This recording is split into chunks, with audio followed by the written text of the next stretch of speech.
자, 우리가 이 세상 살아가는 동안에 어떻게 사느냐 하는 게 참 중요하지 않습니까? 한 번밖에 없는 인생, 정말 화살같이 빠르게 날아가는 인생인데 잘 살아야 되지 않겠습니까?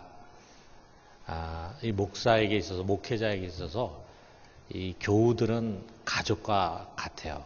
물론 우리 교우들 사이에서도 마찬가지지만 서로 긴밀하게 연결된 몸의 지체다. 이렇게 성경은 말하고 있습니다. 그래서 우리 교우들의 행복이 목회자의 행복이고 교우들의 불행이 목회자에게 불행으로 다가오게 됩니다.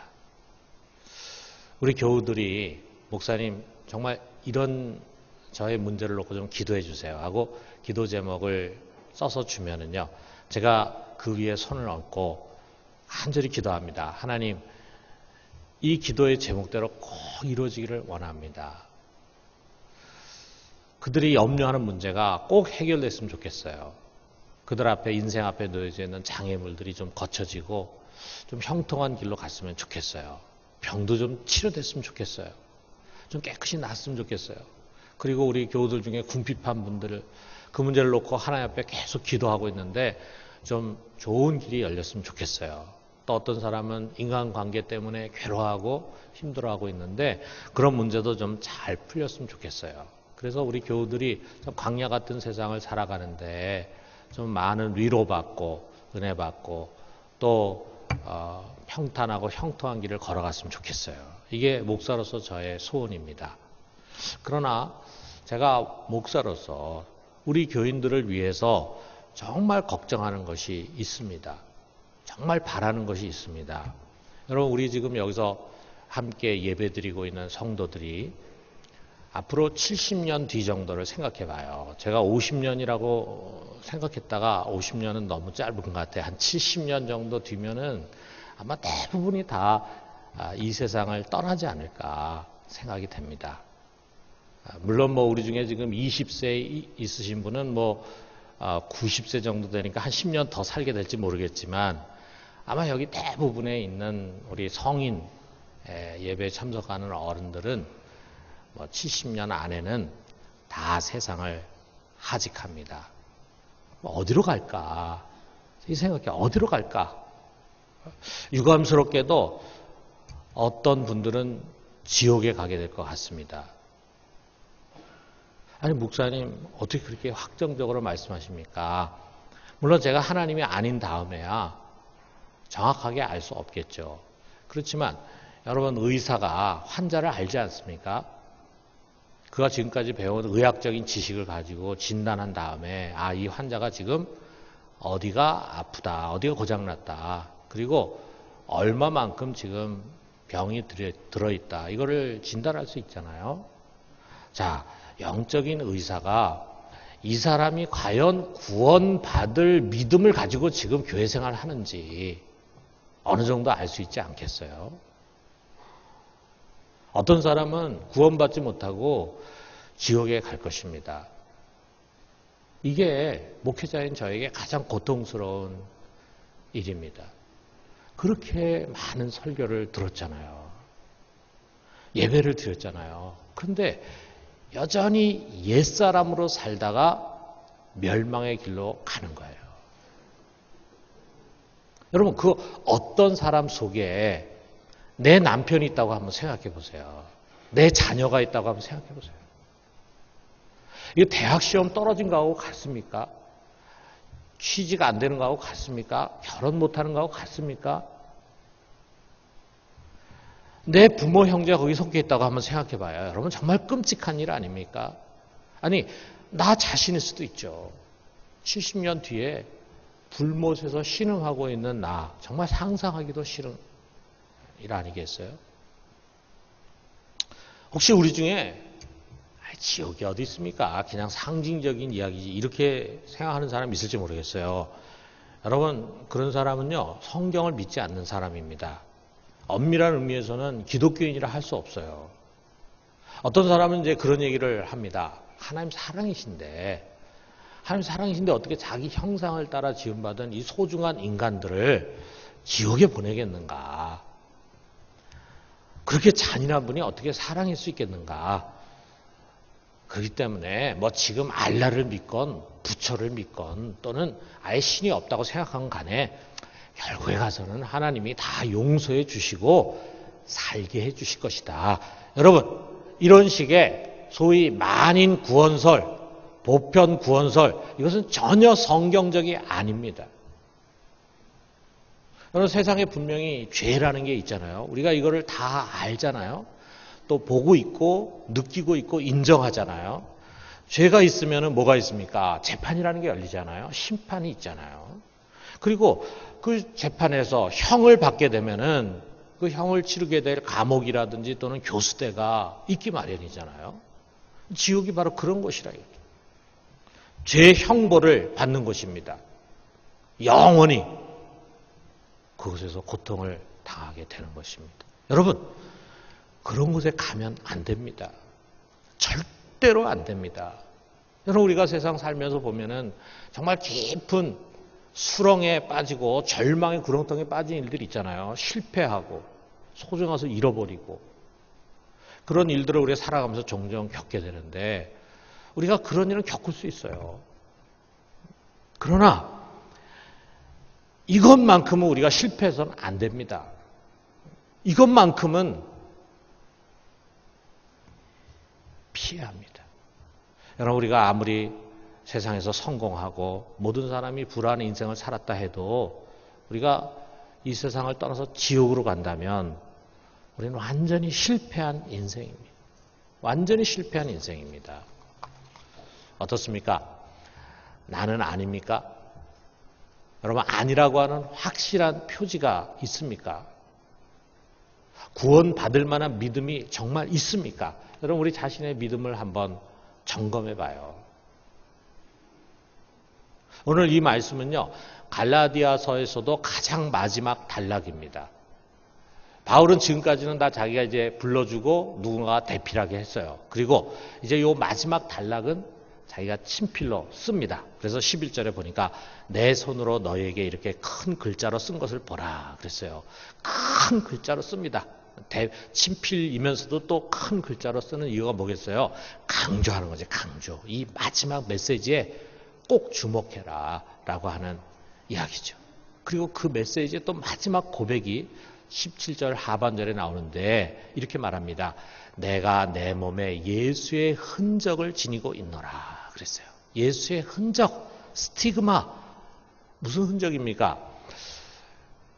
많은 사람들이 그가 복음을 전하다가 또는 고난 중에서 입은 상처, 그것을 스티그마다, 예수의 흔적이다 이렇게 또 생각을 합니다. 마치 어떤 사람 다리에 이제 총상을 입은 자국이 있어요. 그게 베트남 참전 용사의 증거다, 증명이다라고 이렇게 얘기할 수 있는 것처럼 예수의 고난에 동참한 그런 자국이 그 몸속에 있다라고 하는 거예요. 그러나 여러분, 그 당시에 이 스티그마, 흔적이라고 하는 의미가 뭐냐면요, 노예들의 몸에 있는 표지예요. 어떤 주인에게 속해 있다라고 하는 것을 보여주는 그 표지, 그거를 뭐 인두로 지졌든지 뭐 어떻게 했든지 아마 노예 몸에 그런 표지를 새겼던 것 같습니다. 그럼 마치 우리 서부 영화를 보면은 뭐 미국의 서부 보면은 보통 뭐 소가 몇십 마리가 아니잖아요. 몇백 마리, 몇천 마리, 심지어는 몇만 마리 되는데 그게 서로 뒤섞이다 보면은 내 소가 남의 목장에 가게 되고 남의 소가 내 목장에 오게 되고 그러니까 어떻게 합니까? 자기네 목장 표지를 하잖아요. 그래서 OK 목장이다 그러면 OK 목장 된 거를 이 소의 문신으로 이게 새겨둡니다. 그런 것 같다 이거예요. 바울이 말하는 예수의 흔적은 그가 예수의 사람이고 예수의 종이고 그리고 예수 그리스도에게 속해 있음을 보여주는 확실한 표지. 그것이 그에게 있다는 것을 마지막으로 고백합니다. 어떻습니까? 여러분에게도 이 표지가 있습니까? 여러분이 분명히 예수 그리스도 안에 지금 거하고 있고 예수 그리스도의 사람이라고 하는 그런 분명한 흔적이 여러분 속에 있습니까? 그렇게 말할 수 있습니까? 여러분, 이 갈라디아서는요, 한마디로 어떻게 구원을 받는가라고 하는 것에 대한 말씀이에요. 바울은 갈라디아 교회를 전도했을 때요, 어떻게 구원을 받는가라고 하는 것을 정확하게 잘 가르쳤어요. 우리가 잘 아는 것처럼 복음의 핵심이잖아요. 이신칭의, 오직 믿음으로 의롭다함을 받는다. 이거를 잘 가르쳤어요. 그런데 바울이 그 교회를 떠나고 난 다음에 거짓 교사들이 요새 와가지고 갈라디아 교인들을 막 흔들어가지고 그래서 혼동되게 만들었어요. 그래서 그들이 뭐라 그랬냐면, 물론 예수도 믿어야 되지만 그것만 가지고 안 된다. 할례를 꼭 받아야 된다. 그래서 율법에 기록한 대로 살아야지만 구원받는다. 이렇게 잘못된 구원관을 그들 속에 심어줬습니다. 바울은 이런 잘못된 가르침 속에 숨겨진 의도를 드러냅니다. 여기 13절에 보니까 할례를 받은 그들이라도 스스로 율법은 지키지 아니하고 너에게 할례를 받게 하려는 것은 그들이 너의 육체로 자랑하게 하려 함이라 그랬어요. 여러분, 이게 의식이라든지 예식 이런 게 사람의 소속을 바꿔주는 것처럼 생각하잖아요. 예를 들면은 이제 우리 9월달, 10월달에 세례식이 있습니다. 그러면은 세례를 받는 것과 받지 않는 것은 굉장히 차이가 있어요. 여러분이 세례를 받으면은 이제 정식 우리 부산중앙교회 입교 교인이 되는 거예요. 회원이 되는 거예요.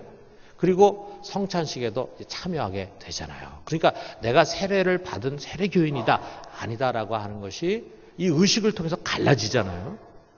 자, 그런 것처럼 이들은 할례를 굉장히 강조했습니다. 너희가 할례를 받았으니까 이제는 이스라엘의 혈통 안에 들어오는 것이고 유대인이 되는 것이다.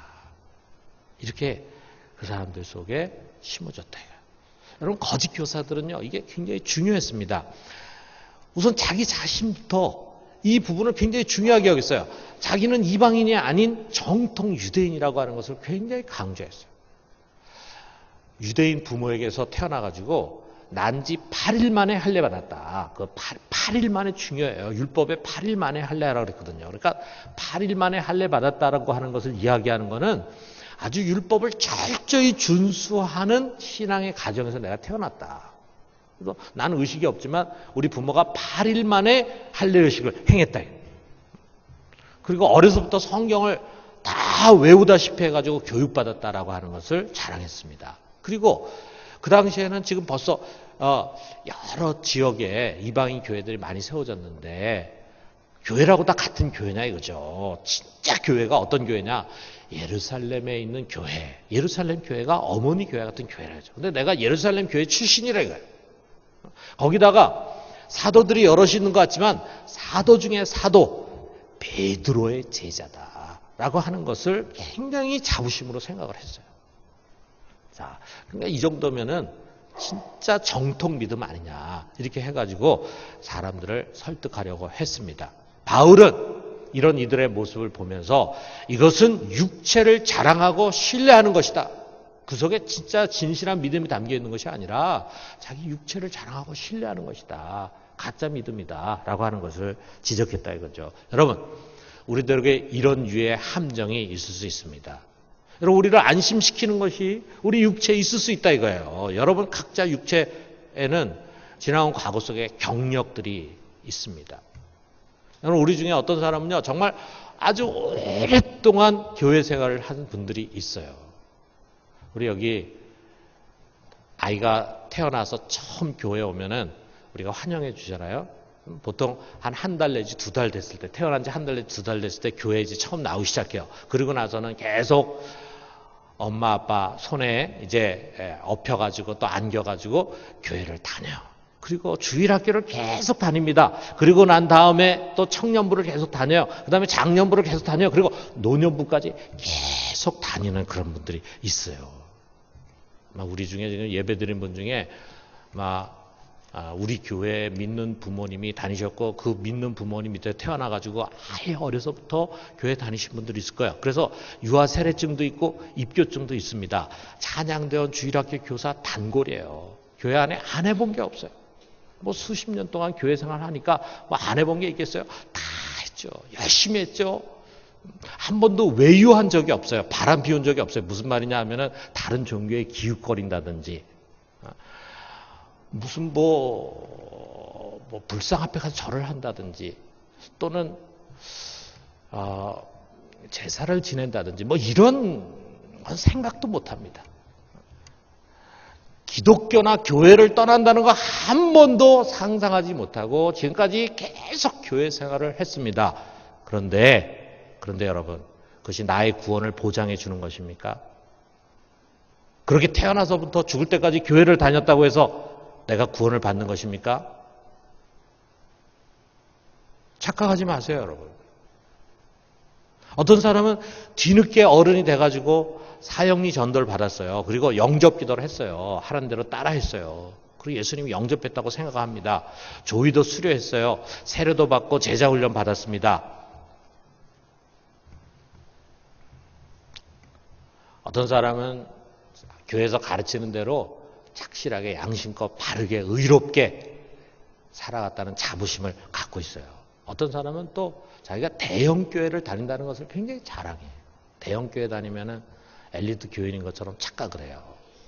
유명한 목사님에게서 배웠다는 자긍심을 갖습니다. 여러분, 그것이 우리 구원의 확증이 될 수 있습니까? 어떤 사람은 자기가 집사니까, 권사니까, 장로니까, 목사니까 그런 초보적인 문제는 이제 지나갔다 이렇게 생각합니다. 정말 그렇습니까? 여러분, 18세기, 9세기에 유럽의 경건주의 부흥이 일어났을 때 이 경건주의의 신자들이 처음 만난 사람에게 나누는 인사가 있어요. 우리가 처음 만나면은 대개는 어떻게 지내십니까? 어디서 오셨습니까? 이런 안부를 묻는데 이 사람들은 좀 당돌한 질문을 합니다. 당신은 거듭나셨습니까? 이걸 묻는 거예요. 저는 모태신앙이고 유아세례 받았습니다. 아, 그렇습니까? 그런데 당신은 정말 거듭나셨습니까? 저는 오랫동안 교회 장로로 섬겼습니다. 아, 그렇습니까? 그런데 당신은 정말 거듭나셨습니까? 내가 누군지 압니까? 내가 목사고 신학 교수입니다. 아, 그렇군요. 그런데 당신은 정말 거듭나셨나요? 그 사람이 장로고 목사고 신학 교수고 그게 중요한 것이 아니라 이거예요. 그렇다고 해서 그 사람의 구원이 보장되는 게 아니라 이거예요. 여러분, 우리가 이런 질문을 우리 자신에게 해봐요. 여러분, 정말 거듭나셨습니까? 그렇게 오랫동안 교회를 다니셨는데 정말 거듭나셨습니까? 옛사람이 죽고 새 생명으로 거듭나셨습니까?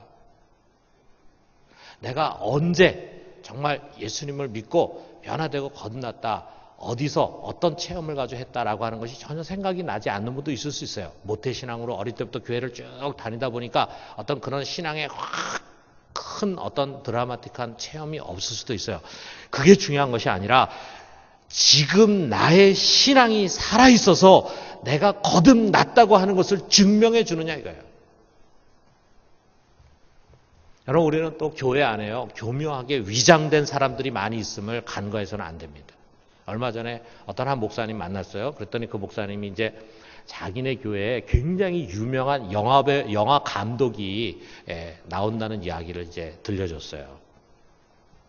저도 그 영화 감독이 이제 유명해가지고 그 영화 몇 편 본 게 기억이 납니다. 그런데 이분이 오래전에 아주 굉장히 많은 돈을 투자하고 심혈을 기울여서 영화를 만들었는데 그만 그것이 흥행에 실패했어요. 영화 하나 만드는데 그게 흥행에 실패하면 빚을 많이 지나 봐요. 그래서 빚더미에 올라앉았어요. 그래서 굉장히 위기를 맞이했습니다. 그러니까 이 부부가 하나님께 간절히 매달렸어요. 주일 예배는 말할 나위도 없고 새벽 기도에 새벽마다 나와가지고 하나님께 부르짖습니다. 철야 기도에도 빠지지 않고 나옵니다. 정말 열심히 기도하고 교회 생활했어요. 여러분, 이 정도면 신앙인 아닙니까? 우리 주일 예배 한 번만 달랑 드리고도 자기 구원받을 것이라고 착각하는 사람들이 있는데 새벽 기도 빠지지 않고 철야 기도 나오고 그리고 간절히 기도하고 교회 생활 열심히 하고 그러면 신앙이 있는 거 아닙니까? 누구나 그렇게 생각할 것입니다. 그런데 얼마 뒤에 말이에요. 그분이 만든 영화가 성공을 했어요. 그 다음에 또 영화를 만들었는데 대박을 쳤어요. 그 다음에 나오는 영화는 1000만 관객이 넘어갔어요. 그렇게 되니까 이제 돈방석에도 앉고 막 인기가 막 치솟았겠죠. 그러니까 두 부부가 점차로 시들해집니다. 새벽 기도는 벌써 졸업했고 그 다음에 주일 예배도 뜸해져요. 바쁘다는 핑계 대가지고 예배도 잘 참석 안 해. 이제 교회에서는 대단히 보기 힘든 사람이 됐어요. 여러분, 이런 현세적인 신앙, 기복신앙, 여기에 우리가 속아서는 안 됩니다. 자기의 문제, 자녀의 문제, 경제적인 문제, 이런 저런 문제에 당면해가지고 그 문제 해결받기 위해서 하나님께 매달립니다. 그리고 그런 것에 대한 기도의 응답의 간증도 있어요. 내가 하나님께 부르짖었더니 우리 애가 합격을 했고 남편이 직장을 얻게 됐고 뭐 이런 저런 간증할 게 있어요. 여러분, 간증할 게 있다고 해서 그것이 구원받을 믿음이라고 착각해서는 안 됩니다.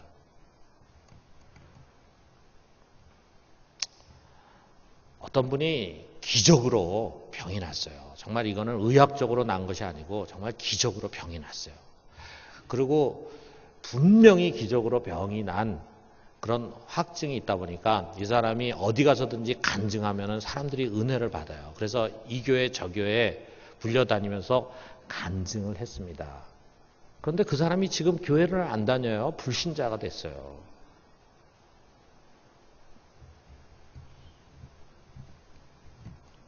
여러분, 우리는 속기가 쉽습니다. 내가 믿음이 있는 것처럼 속기가 쉽습니다. 내가 이러이러하니까, 내가 이러이러한 교회의 역사가 있으니까, 내가 이러이러한 직분에 있으니까 나는 당연히 70년 뒤에 천국에 가 있겠지. 여러분, 착각하지 마세요. 우리가 주목해야 할 것이 있습니다. 그것을 바울이 가르치고 있어요. 여기 14절에 보니까. 자, 우리 14절 같이 한번 읽어봅시다. 그러나 내게는 우리 주 예수 그리스도의 십자가 외에 결코 자랑할 것이 없으니 그리스도로 말미암아 세상이 나에 대하여 십자가에 못 박히고 내가 또한 세상을 대하여 그러하니라. 그리고 우리가 교회 안에서 신앙생활을 하면서 항상 주목해야 할 것이 있습니다. 내 문제, 내 고민, 내 축복. 여러분, 여기에 정신 팔려서는 안 됩니다. 우리가 신앙생활 하는 사람은 항상 십자가에 주목을 해야 합니다. 십자가, 우리의 구원의 근거는 오직 십자가에 있어요. 왜 그렇습니까? 거기에 하나님의 아들이 못 박혔거든요. 여러분, 우리 같은 평범한 사람이 아니고 하나님의 아들이 거기서 죽으셨습니다. 여러분, 우리가 이 사실을 어떤 기적이나 또는 인류 역사 속에 있었던 역사적 사건과 비교할 수 있겠어요? 세상을 만드신 전능하신 하나님이, 이 광대한 우주보다 더 크신 그 하나님이 우리와 같은 육신으로 세상에 오셔서 그 십자가에 매달리셨습니다. 왜? 나를 위해서 내 죄값을 지불하고 나를 속량하기 위해서 그분이 나와 같은 모습으로 오셔서 그 십자가에 못 박혀 죽으신 것입니다. 여러분, 이거 믿으십니까? 여러분, 우리가 이걸 진정으로 믿는다면은 이것을 알지 못하고 믿지 않았을 때와 똑같이 살 수가 없죠. 아니, 나 같은 자를 위해서 그 전능하신 하나님이 인간의 모습으로 오셔가지고 그 십자가에 못 박혀 죽으셨는데 우리가 그 사실을 알고 그것을 믿는다면은 어떻게 지금까지 살아온 삶과 똑같은 삶을 살 수 있겠습니까? 지금까지 죄를 그냥 반복하면서 살 수 있겠습니까? 지금까지 가졌던 그런 가치관을 가지고 세상 사람과 똑같이 살아갈 수 있겠습니까? 어떤 사람이 볼 때 당신은 세상 사람과 아무 차별이 없네요. 이런 이야기를 우리가 들으며 살아갈 수 있겠습니까? 그저 종교인으로서 교회 생활을 할 수 있겠습니까? 만약에 그렇다면은 여러분, 그것은 그냥 지적인 인정에 불과한 것입니다. 그냥 십자가에 대한 지식적인 동의에 불과해요. 가슴과 심령에 전달되지 않는 믿음입니다. 머릿속에만 있어요. 가슴과 심령 속에 전달되지 않았어요. 이런 피상적인 지적 동의는요, 구원받을 믿음이 아닙니다. 아울러 십자가는 하나님의 아들만이 죽은 것이 아니에요. 그와 함께 내가 죽었습니다. 내가. 로마서 6장 3절에 4절에 보니까 무릇 그리스도 예수와 합하여 세례 받는 우리는 그의 죽으심과 합하여 세례를 받는 줄 알지 못하느냐. 그러므로 우리가 그의 죽으심과 합하여 세례를 받음으로 그와 함께 장사되었나니 이는 아버지의 영광으로 말미암아 그리스도를 죽은 자 가운데서 살리심과 같이 우리로 또한 새 생명 가운데서 행하게 하려 하심이라. 우리가 그와 함께 장사됐어요. 됐습니다. 여러분, 내가 죽었습니다. 여러분, 그냥 내가 교회 다니는 거 아닙니다. 여러분, 내가 그냥 기독교라는 종교를 갖고 있는 거 아닙니다. 진정한 믿음은 내가 죽는 것입니다. 그리고 새롭게 태어나는 것입니다. 여러분, 이 삶과 죽음의 과정을 통과하는 거예요. 여러분, 우리가 이 삶과 죽음의 과정을 통과한 다음에 어떻게 아무 일도 없는 사람처럼 신앙생활을 할 수 있겠어요? 여러분, 만약에 어느 곳에 여행을 갔는데 거기서 죽을 고비를 넘겼다고 한번 생각해 보세요. 정말 죽는 줄 알았어요. 모든 것이 다 끝난 줄 알았어요. 그래서 삶을 포기했어요. 아, 이제 죽었구나. 이런 생각을 가지고 있었는데 어떻게 해서 살아났어요. 여러분, 그런 경험을 가지고 있다면 그게 잊혀지겠습니까? 여러분, 평생 잊혀지지 않습니다. 어쩌면은 그것이 계기가 돼서 여러분의 인생이 달라질 수도 있어요. 자, 그런데 우리가 십자가로 말미암아 죽고 다시 새로운 생명으로 태어났어요. 예수와 함께. 이 경험을 우리가 한 것입니다. 우리는 죄에 대해서 죽었어요. 그리고 하나님에 대해서 살아났습니다. 죄와의 관계가 단절이 되고 이제 하나님과 관계가 다시 회복이 됐어요. 세상에 대해서 죽고 하나님 나라에 대해서 살아났어요. 여러분, 이것이 십자가에서 일어난 기적입니다. 이거보다 더 큰 기적이 있겠습니까? 여러분, 진정한 믿음을 가진 사람이라면 이 놀라운 기적을 체험한 사람이에요. 여러분, 종교 예식, 많은 교육과 훈련, 오랜 교회 생활에서의 다양한 훈장들, 많은 경험들, 여러분, 이거 중요한 것이 아닙니다. 이것은 나를 새로 태어나게 할 수 없습니다. 오직 예수 그리스도의 십자가, 그것만이 나를 거듭나게 할 수 있습니다. 그것만이 중요한 것이에요. 그래서 15절에 바울이 이렇게 고백합니다. 할례나 무할례가 아무것도 아니로되 오직 새로 지으심을 받는 것만이 중요하니라. 거듭나는 것만이 중요합니다. 그 거듭나게 할 수 있는 것은요, 교회 생활, 교회 경험, 심지어는 우리의 어떤 신앙의 체험이나 경험 아니에요. 여러분, 오직 십자가만이 우리를 거듭나게 할 수 있습니다. 그러므로 여러분, 십자가만이 우리의 자랑입니다. 여러분, 십자가 속에 삶과 죽음의 진리가 담겨 있어요. 십자가에 우리를 살리고 죽이는 능력이 담겨 있습니다. 여러분, 우리 믿는 사람들에게는 십자가의 은혜가 전부입니다. 십자가가 우리의 가장 소중한 것이고 십자가 우리의 자랑입니다. 이 십자가를 가진 사람이 예수의 사람입니다. 이 십자가가 예수의 흔적입니다. 이 십자가를 붙들고 회개한 사람, 십자가 진리를 믿는 사람, 거기서 죽고 다시 태어난 사람이 구원을 받을 믿음을 가진 사람이에요. 여러분, 이 예수의 흔적이 여러분 속에 있습니까? 여러분, 70년 뒤, 70년이라는 세월이 길다면 길 수 있고 짧다면 짤 수 있어요. 짧을 수 있어요. 어쩌면 눈 깜짝할 사이에 우리의 인생은 다 지나가고 마지막 순간이 우리에게 찾아올지 모릅니다. 70년 뒤에 여러분 어디 있겠습니까? 여러분 어디 있으리라고 생각합니까? 아니, 어디에 있을 것이라고 확신하십니까? 너무도 중요하지 않습니까? 여러분, 거짓 믿음, 사이비 믿음에 속으면서 안심하다가 멸망의 구렁텅이로 굴러떨어져서는 안 됩니다. 우리 모두가 십자가 예수의 흔적을 우리 몸에 담고 모두가 다 한 사람도 예외 없이 거듭나서 구원받는 사람 되기를 주님의 이름으로 축원합니다.